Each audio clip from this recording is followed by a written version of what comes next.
Celeste, and I mean this in absolute certainty, is the pinnacle of platforming video games. Now, platforming as a concept is very simple. How can you get from one place to another?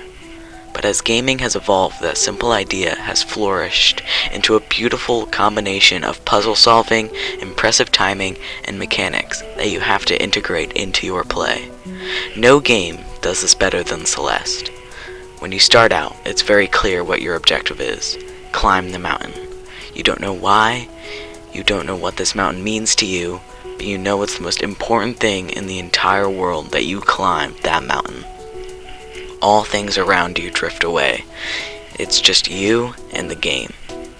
In level 1, your controls are simple. Jump and dash. Dashing on its own is perhaps one of the most ingenious concepts in a video game because of its simplicity. It just gives you an extra boost that you can only use once until you touch the ground again. That's all. It's been done in games before, but it's incorporated into the level design of Celeste so excellently that it seems like an entirely new idea.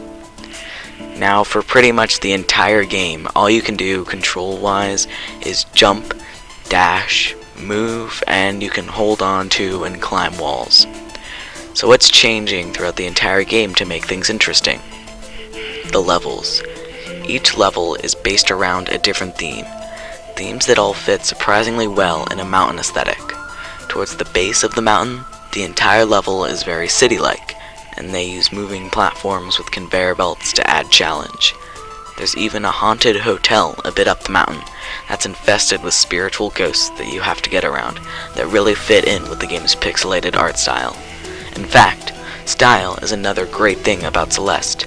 I'm really a sucker for pixel art, and I had an amazing time just looking at the beautiful imagery that's being presented to me in such a retro way. But the art style isn't the only great part. The music, the music! Composed by the brilliant Lena Raine can be beautiful, calming, intense, and it all blends together in this one coherent masterpiece. You can enjoy Celeste no matter what you like about video games, and that's what I love about it. Whether it's the story, the adventure you take with the game, whether you love its visuals or other artistic elements, or the game's difficulty. Yes, I may keep saying that Celeste is amazing in its simplicity, but I hope you didn't think that meant this game was easy. Celeste is single-handedly one of the hardest games I have ever played. It incorporates level designs and mechanics very well, yes, but it also makes sure to create a game that presents a challenge that the player must overcome, similar to what you might expect if you were actually climbing a mountain. There's parts that randomly collapse on you, and you even find other people climbing the mountain for their own reasons. Now I'm going to talk about the story of the game, so if you want to avoid spoilers, go to the time shown here. Celeste seems like a pretty simple game, but as it progresses, you learn what this game's message really is. It turns out our main character, Madeline, suffers from severe anxiety and has poor mental health, and often suffers from panic attacks. Right out the gate, Celeste is connecting with millions of other people's struggles. She just wants to climb the mountain. Celeste Mountain. Yeah, you see the connection there? To prove to herself that she can. So she refuses all help from other people on the mountain, except for a guy she meets named Theo. Theo and Madeline's relationship as Celeste is extremely heartwarming, as they both help each other out with their own problems. But Madeline's crippling mental health and her anxiety manifest into a doppelganger of sorts that the community has dubbed Madeline.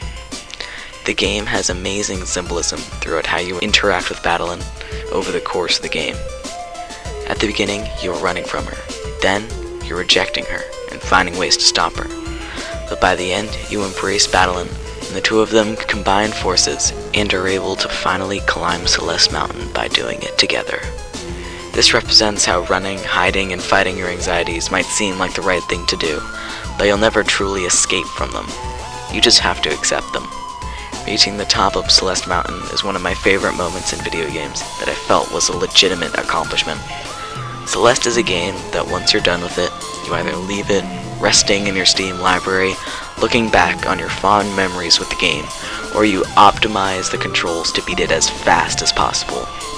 Yes, Celeste has an amazing speedrun community as well.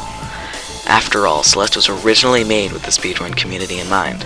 The precise controls and the swift movements provide the perfect environment for them to thrive. You play Celeste and you just want to see how fast you can go. In fact, no other platformer was made for these kinds of people to play the game how they want so well. While other games may gain success accidentally, Celeste is so deliberate and well planned.